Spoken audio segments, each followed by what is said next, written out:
What is going on, guys? Miles here, back again with another video, and today I'm going to be showing you guys how to get the Ragnarok DG-4 into Eisendrache. It's a buildable in the game, and it's basically the gravity spikes from multiplayer, and it's a really good weapon. It has actually another effect, which I'll show later in the video, but starting off, you need to get 3 parts. The first one, you want to go to the rocket area and stand around the launch pad as shown in the video, and you're going to want to wait for the countdown to begin when they're doing the rocket test. It can take quite a while, like up to 5 minutes if you're bad with the timing, but usually just a couple of minutes. Just train one zombie around there, and once the rocket does start to detonate, you want to run over to where I do, and you're going to want to pull up this lever / switch thing, and once you do that, you want to run back indoors before the time runs out, because the doors will begin to close. It takes about 4 seconds, so you should be alright, and then you're going to be trapped in this area here. You're not going to be able to use the teleporter or anything like that, and zombies are going to constantly spawn in, and what you want to do is hold them off for about 30 seconds, and as you can see near the teleporter, those switches will begin to turn green from red, and once all 3 of them turn green, you're going to want to activate it by pressing square or X on Xbox when it comes out, and then you'll be able to, then a part for the Ragnarok will spawn in the teleporter, and that's the first part. So for the second part, you want to activate the death ray, but just before you do that, go to the area just outside the tower where the Wonder Fizz is, and make sure you've activated that launch pad, because you're going to need to activate it to get the second part. And once you do that, you want to activate the death ray trap, which costs 1,000 points, and you want to wait for it to run out, and when it runs out, you want to follow where I go exactly down these stairs, and then if you go to the right where the urn is, you can actually teleport through this, or launch through it, and there'll be a part there which you can grab. You have to do it kind of quickly, as the part will despawn if you're too slow, but then you have the second part.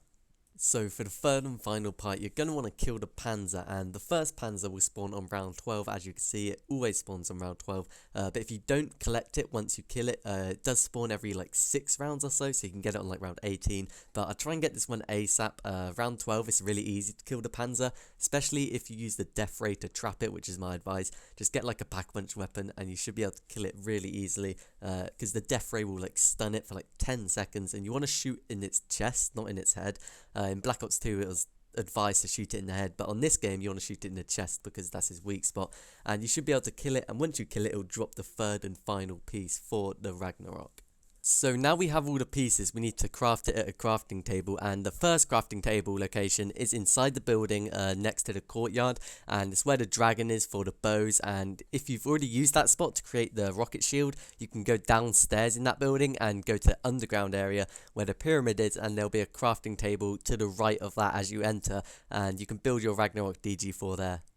So now we have the Ragnarok DG-4, aka the gravity spikes. Now this thing is absolutely insane, and it works similarly to the Annihilator on the Giant. Now it has one move which is similar to the gravity spikes in multiplayer, where you jump in the air and slam the ground, and it'll throw any zombies nearby away, killing a lot of them, but some of them may actually get back up and they get stunned for a little bit. So it is pretty good overall. If you're in a corner though and they're already hitting you, you won't be able to get them out in time and jump and sort of clear them away. But if you think you're gonna get caught, you can quickly pull them out and just jump, and it will knock them all away. Even if it doesn't kill them, it will open up some space for you to get away and survive from the zombies.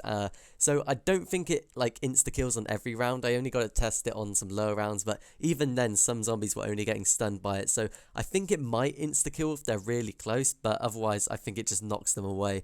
But it also has a second effect where you sort of place the Ragnarok DG-4 down, and it acts as sort of an electric field, similar to the lightning bow, and basically any zombies which walk near it get sort of zapped, and they get electrocuted and die. I think it's a one-shot kill on any round, which is a really good feature, and honestly I prefer this over the actual gravity spikes, as I think it works better on higher rounds. But overall, this weapon is absolutely insane. You can only use it for a limited time though, like the Annihilator on the Giant, and you can reuse it by getting kills with just regular guns to recharge it. I'm pretty sure it takes only 50 kills to recharge it, so that's pretty good considering it can get a lot of kills, especially in the electric field form, and it can save your life. So it's a pretty good thing overall, and I'm pretty sure you can also use it to stun the Panzer, but I haven't actually tested that myself.